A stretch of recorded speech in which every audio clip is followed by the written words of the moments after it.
ദൈവനാമത്തിന് മഹത്വമുണ്ടാകട്ടെ. Streams of ലൈഫിൻ്റെ ഇന്നത്തെ പ്രഭാത ചിന്തയിലെ നമ്മുടെ ഒന്നിച്ചുള്ള ധ്യാനത്തിനായി ലഭിച്ചിരിക്കുന്ന വേദഭാഗം വിശുദ്ധ മത്തായി എഴുതിയ സുവിശേഷം 9-ാം അധ്യായം 12-13 വാക്യങ്ങൾ.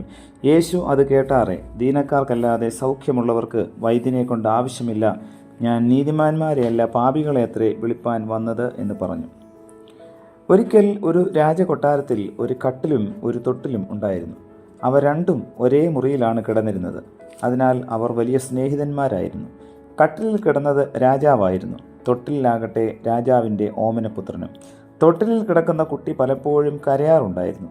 ഒരു ദിവസം കുട്ടി കരഞ്ഞുകൊണ്ടിരുന്നപ്പോൾ കട്ടിൽ ദേഷ്യത്തോടെ തൊട്ടിലിനോട് ചോദിച്ചു, ദുഷ്ട, നീ എന്താ കുഞ്ഞിനെ കരയിക്കുന്നത്? എൻ്റെ മേൽ കിടക്കുന്ന രാജാവിനെ ഞാൻ കരയിക്കാറില്ലല്ലോ. നീ ഇത്രയ്ക്ക് മോശമാണോ? കട്ടിൽ പറയുന്നത് ശരിയാണെന്ന് തൊട്ടിലിന് തോന്നി. തൊട്ടിലിൽ കിടക്കുന്ന കുഞ്ഞ് കരയുന്നു, കട്ടിലിൽ കിടക്കുന്ന രാജാവ് സുഖമായി ഉറങ്ങുന്നു. കട്ടിൽ തന്നെയാണ് നല്ലവൻ, താൻ ചീത്ത, താൻ എന്നും കുഞ്ഞിനെ കരയിക്കുന്നു. തൊട്ടിലിനതോർത്തപ്പോൾ വലിയ പ്രയാസം തോന്നി. മോശക്കാരനായ താൻ എന്തിന് ഇവിടെ കഴിയുന്നു എന്ന് പോലും തൊട്ടിൽ ചിന്തിച്ചു. തൊട്ടിൽ വിഷമിച്ചിരിക്കുന്നത് കണ്ട് ചുവരിൽ ഇരുന്ന ഒരു എട്ടുകാലി തൊട്ടിലിനോട് ചോദിച്ചു, നിനക്ക് എന്തു പറ്റി? നീ എന്നെ ദുഃഖിച്ചിരിക്കുന്നത്?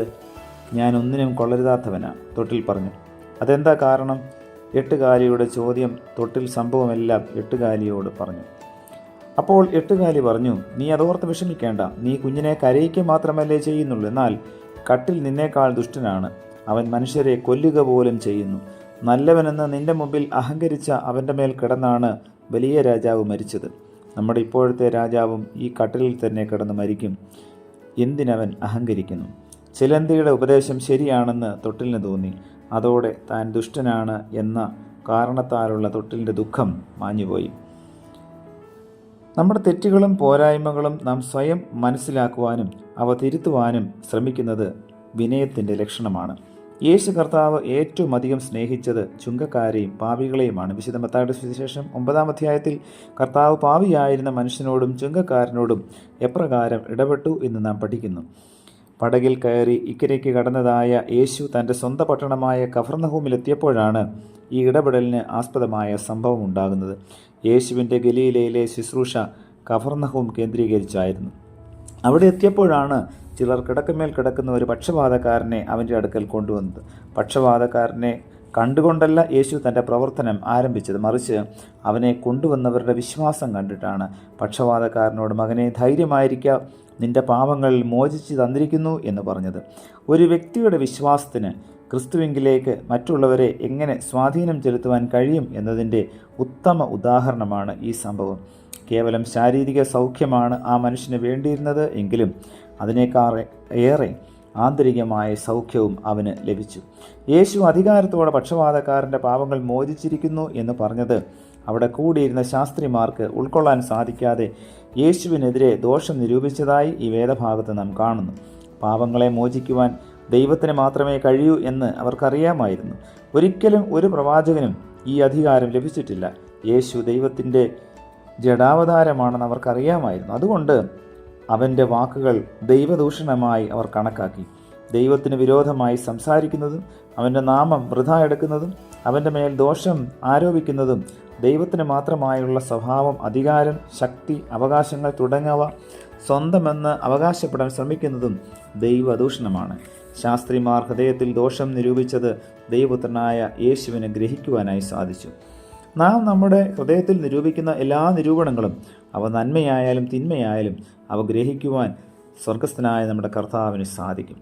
തന്നെ വിമർശിച്ചവരുടെ മധ്യത്തിൽ നിന്നുകൊണ്ട് യേശു പക്ഷപാതക്കാരനോട് പ്രതികരിച്ചപ്പോൾ അവന് സൗഖ്യം ലഭിച്ചു. സൗഖ്യം ലഭിച്ചവനോട് കർത്താവ് പറഞ്ഞത് കിടക്കയെടുത്ത് വീട്ടിൽ പോക എന്നാണ്. ഇത്രയും നാൾ അവനെ തളർത്തിക്കിടത്തിയിരുന്ന നിരാശയുടെ കിടക്ക അവനെക്കൊണ്ട് തന്നെ കർത്താവ് എടുപ്പിച്ചു. കാലങ്ങളായി നാമും പലപ്പോഴും ഈ പക്ഷപാതക്കാരൻ്റെ അവസ്ഥയിലാണ്. വിശ്വാസമുണ്ടെന്ന് പുറമേ പ്രകടിപ്പിക്കുമെങ്കിലും പാപപ്രവൃത്തികളിലൂടെയും സ്വയം മെനഞ്ഞുകൂട്ടുന്ന നിരാശയുടെയും കിടക്കമേൽ തന്നെയാണ് ഇന്ന് പലരുടെയും ആശ്രയം. ദൈവമക്കൾ എന്ന നിലയിൽ നമ്മുടെ ഓരോരുത്തരുടെയും ഉത്തരവാദിത്തങ്ങളും കടമയുമാണ് കർത്താവിൻ്റെ അടുക്കലേക്ക് ഈ പക്ഷപാതക്കാരനെ കൊണ്ടുവരിക എന്നത്. അതിനാൽ പ്രിയമുള്ളവരെ, ഇന്ന് കേട്ട വചനത്തിൻ്റെ അടിസ്ഥാനത്തിൽ നമ്മുടെ വിശ്വാസം തളർന്ന അവസ്ഥയിലാണെങ്കിൽ കർത്താവിൻ്റെ അടുക്കലേക്ക് നമുക്കൊന്ന് മടങ്ങിച്ചെല്ലാം. കർത്താവിൻ്റെ പരിശുദ്ധാത്മാവിൻ്റെ ശക്തിയാൽ നമുക്ക് ബലം പ്രാപിച്ചുകൊണ്ട് ധൈര്യത്തോടുകൂടെ നമ്മുടെ ജീവിതയാത്ര മുൻപോട്ട് കൊണ്ടുപോകാം. നിരാശയും എല്ലാ അരുതാത്ത ചിന്തകളെല്ലാം നമ്മുടെ മനസ്സിൽ നിന്ന് നീക്കിക്കൊണ്ട് കർത്താവിനോട് ചേർന്നുകൊണ്ട് ക്രിയാത്മകമായ ചിന്തകളാൽ നമുക്ക് മുന്നോട്ട് യാത്ര ചെയ്യാം. ദൈവത്തിൻ്റെ പരിശുദ്ധാത്മാവ് നമ്മെ അതിന് സഹായിക്കട്ടെ. പ്രാർത്ഥിക്കാം. പ്രിയ കർത്താവേ, ഞങ്ങൾക്ക് നൽകിയ നല്ല വചനത്തിനായി നന്ദിയോടെ സ്തോത്രം. പ്രഭാതത്തിൽ അങ്ങയുടെ പാദപീഠത്തിൽ ഇരുന്ന് വചനത്തിൻ്റെ മർമ്മങ്ങൾ ഗ്രഹിക്കുവാൻ ഞങ്ങൾ കൃപ നൽകിയതിനായി നന്ദി പറയുന്നു.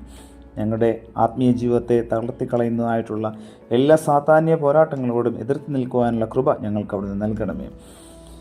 കർത്താവേ, ഞങ്ങളുടെ വിശ്വാസം മറ്റുള്ളവരെ അങ്ങയുടെ സന്നിധിയിലേക്ക് കൊണ്ടുവരുവാൻ അവിടുന്ന് എല്ലായ്പ്പോഴും ഇടയാക്കണമേ. പുത്രൻ്റെ നാമത്തിൽ പ്രാർത്ഥന കേൾക്കണം പിതാവേ. ആമേൻ.